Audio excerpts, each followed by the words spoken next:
भारत की एयरफोर्स का, भारत की नेवी का और उन तमाम जाबाज सेनानियों का जिनके कारण आज ऑपरेशन सिंदूर सफल हुआ है।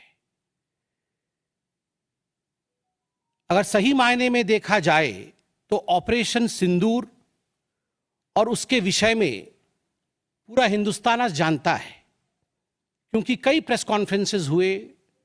कल भी तीनों डीजीएमओ ने मिलकर के देश को संबोधित किया और तमाम तथ्य जो देश जानना चाहता था उसे उन्होंने हमारे समक्ष रखा। मगर मुझे लगता है कि एक आम नागरिक के भाषा में, बहुत साधारण भाषा में आज मैं आपको बताना चाहूंगा कि ये जो ऑपरेशन सिंदूर हुआ है, किस प्रकार से इससे हिंदुस्तान आतंकवाद के खिलाफ लड़ने में एक निर्णायक भूमिका हिंदुस्तान ने अदा किया है। आप सभी जानते हैं 22 तारीख का वो दिन, that unfortunate day on 22 of April, जब पहलगाम में 26 लोगों का नृशंस हत्या कर दिया गया था आतंकवादियों द्वारा। वह आतंकवादी जो पाकिस्तान से आए थे, वह आतंकवादी जो पाकिस्तान द्वारा प्रशिक्षित किए गए थे, आतंकवादियों द्वारा प्रशिक्षित किए गए थे। उनमें 25 भारतीय थे और एक नेपाली नागरिक था। प्रधानमंत्री श्री नरेंद्र मोदी उस समय विदेश दौरे में थे, सऊदी अरब में थे। प्रधानमंत्री नरेंद्र मोदी तुरंत भारत लौट के आते हैं और उन्होंने जनता की बात को सुना। जनता ने उस समय एक मांग रखी कि आतंकवाद के ऊपर हमला हो, हमें बदला लेना है पहलगाम के इस आतंकवादी हमले का। प्रधानमंत्री ने बिहार की भूमि से ऐलान किया और यह वादा किया कि मैं वादा करता हूं कि जो आपकी इच्छा है कि आतंकवाद के खिलाफ हमला होगा, हम पहलगाम के इस आतंकवादी हमले का बदला लेंगे। We will avenge the death of 26 people. प्रधानमंत्री ने कहा यह जो बदला होगा यह आतंकवादियों के कल्पना से बाहर का बदला होगा, और जो बदला हुआ वो आतंकवादियों के कल्पना के बाहर का बदला था। प्रधानमंत्री जी ने कहा कि हम घुस के मारेंगे और मिट्टी में मिलाएंगे आतंकवादी के ठिकानों को, और आतंकवादियों के ठिकानों को प्रधानमंत्री नरेंद्र मोदी जी के निर्णय ने और हमारे सेना के अदम्य साहस ने मिट्टी में मिलाने का काम किया। यह वादा प्रधानमंत्री नरेंद्र मोदी जी का था। 22 तारीख से 7 मई तक लगभग ये 14 दिन आप सभी ने देखा पूरे भारतवर्ष में एक प्रकार से एक माहौल टेंशन का था, प्रेशर का था कि तुरंत निर्णय किया जाए, तुरंत एक्शन में आया जाए। बहुत सूझबूझ के साथ, सोच समझ करके, स्ट्रैटेजी के साथ। पाकिस्तान भी जानता था कि हमला होगा, एयर स्ट्राइक पहले हो चुका था, किस प्रकार सर्जिकल स्ट्राइक पहले हो चुकी थी। पाकिस्तान पूरी तरह जानता था कि इस बार भी छोड़ा नहीं जाएगा, मगर उसके बावजूद पाकिस्तान इतना दिमाग लगाने के पश्चात वह डेट नहीं जान पाया जिस दिन यह हमला होना था।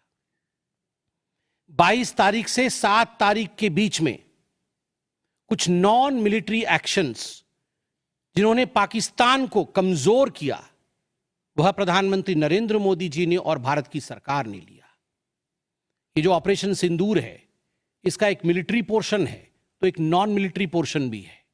और नॉन मिलिट्री पोर्शन में सबसे बड़ी बात इंडस वाटर ट्रीटी, जो सिंधु नदी समझौता 1960 का था, उसे स्थगित किया गया, अबेयंस में रखा गया।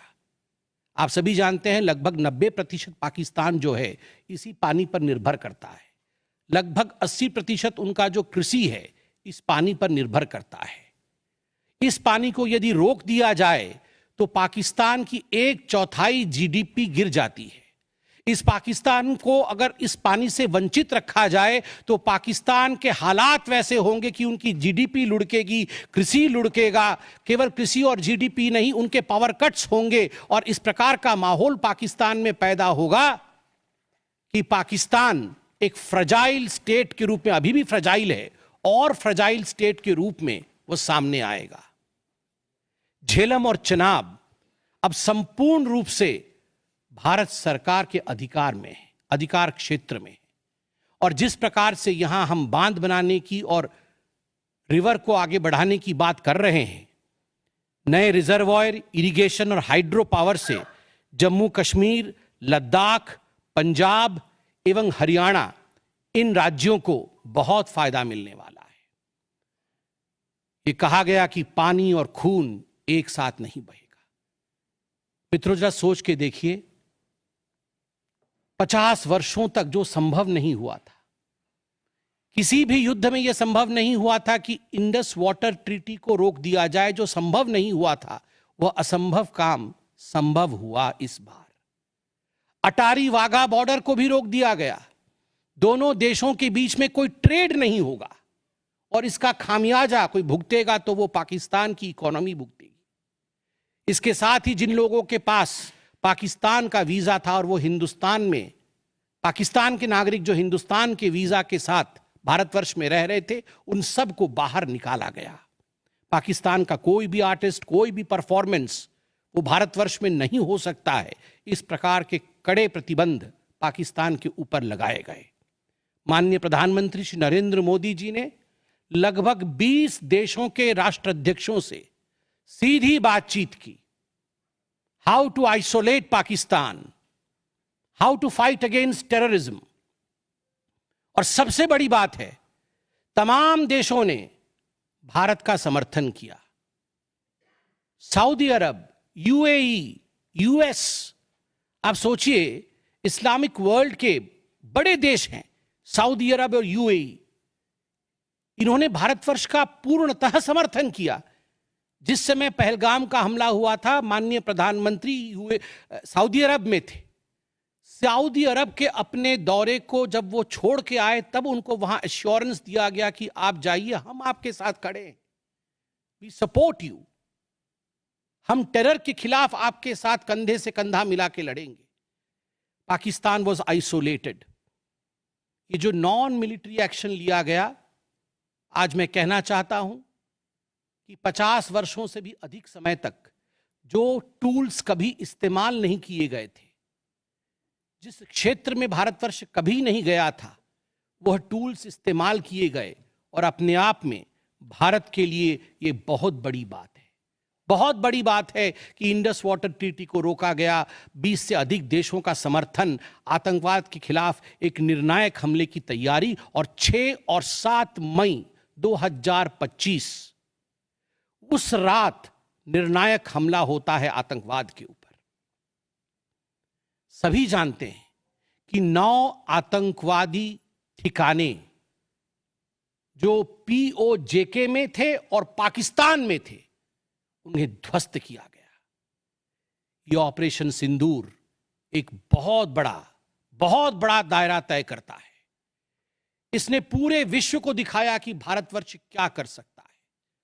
ऑपरेशन सिंदूर ने दिखाया कि केवल LOC नहीं, इंटरनेशनल बॉर्डर के पार जाके भी भारत पाकिस्तान के अंदर किसी भी टारगेट को प्रिसाइसली उस पर हमला कर सकता है और आतंकवाद के खौफ को समाप्त कर सकता है।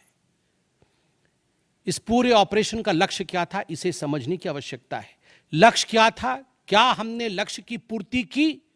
What was the aim of operation Sindoor? Did we achieve what we aimed for? क्या लक्ष्य था? नंबर 1 लक्ष्य था, आतंकवादी ठिकाने जो दूर दराज इलाके में हैं पाकिस्तान में, जहां आज तक कोई नहीं पहुंच पाया, जहां आज तक पाकिस्तान के आतंकवादी